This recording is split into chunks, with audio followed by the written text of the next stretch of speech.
vu que c'est pas quelque chose que je suis habitué à voir des scouts, souvent, j'avais tendance comme à trop bien faire, à exceller, tu perds des petits détails. Il me dit, Mo, calm down, relax. Tu pratiques pareil comme si un scout était là ou non. Mais c'est quelque chose que je me rappelle à ma 4e année, je n'ai pas été capable. La première fois, il y avait les scouts des Steelers de Pittsburgh. La même semaine, j'avais les scouts des Steelers de Pittsburgh puis les scouts des Chiefs de Kansas City qui étaient venus, moi puis Mathieu Bett, à la game qu'on était joué. Ils étaient déjà venus la semaine, ils ont parlé avec coach Brad, ils ont comme fait du film, ils ont parlé quel genre de gars que je suis. Ils m'ont rencontré le mardi et le mercredi. Moi, je ne savais pas qu'il serait dans la game. Coach Brad ne voulait même pas me dire, sincèrement, pour ne pas te savoir. Mais une personne aux alentours du coaching staff m'a dit, Mo, t'es prêt pour cette semaine? Je suis comme, pourquoi? Il me dit, les scouts des Steelers et des Chiefs vont être là. Je suis comme, oh, OK. Tu sais, mais attends, te connaissant, c'est une bonne affaire qu'ils te le disent ou comme, tu sais, est-ce que sincèrement, est-ce que ça m'a donné la pression. Sincèrement, j'aurais aimé ne pas le savoir. Ouais, hein? Je te mentirais pas. Ouais, hein? J'aurais aimé ne pas le savoir.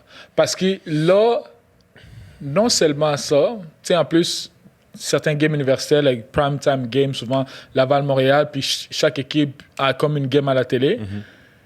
Toutes les caméras des TV étaient toujours en arrière de la line, même pas en arrière du kibi. Genre, ils me prenaient, genre, ils venaient d'en face. Tu sais, genre, on était dans notre, on tentait de parler avec le coach sur la line, t'as une caméra pratiquement sur toi, là. T'as 4 autres gars sur le banc, mais les caméras juste en affaire. Tu sais qu'on parle de toi. Mais tu sais, j'ai essayé de mon max, de mon mieux. Tu sais, je suis pas un genre de gars dans le game, je suis là. Non, moi, je suis un genre de gars, quand je suis dans ma bulle, je suis dans ma bulle.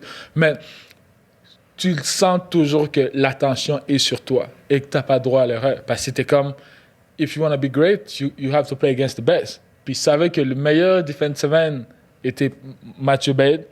Puis à ma dernière année, j'ai été classé les highest graded offensive linemen au Québec, c'était moi. Genre, c'était, OK, on va voir entre ces deux gars-là, c'était quoi le truc? Les deux meilleurs qui s'en vont l'un contre l'autre. Donc, oui, ça m'a mis la pression, mais j'ai essayé de garder my composure toute la game. Je trouve que j'ai bien fait. Puis, mais sincèrement, en regardant en arrière, j'aurais préféré ne pas le savoir. Parce que, tu sais, c'est pas quelque chose qui arrive souvent ici. Puis non seulement ça, là, je me rappelle encore, tu sais, là, dans le pro, c'est différent parce que t'as vraiment personne qui t'appelle. T'avais le radio, t'avais le journal de Montréal qui t'appelle pour des entrevues toute la semaine, qui venait, genre, à la fin des pratiques. Là, t'es comme, OK, tu commences à avoir toutes ces attentions-là. Là. Puis, sincèrement, je ne te mentirais pas, tu sais, pas que c'est plat, tu sais, comme à Concordia, tu n'en as pas beaucoup des joueurs qui ont ces attentions-là. Puis là, à ma dernière année, pratiquement, chaque semaine, tu avais 1 ou 2 caméras, émissions de télé, RDS, RDI qui venaient à Concordia. OK, Maurice, puis là, comment là, ça se passe?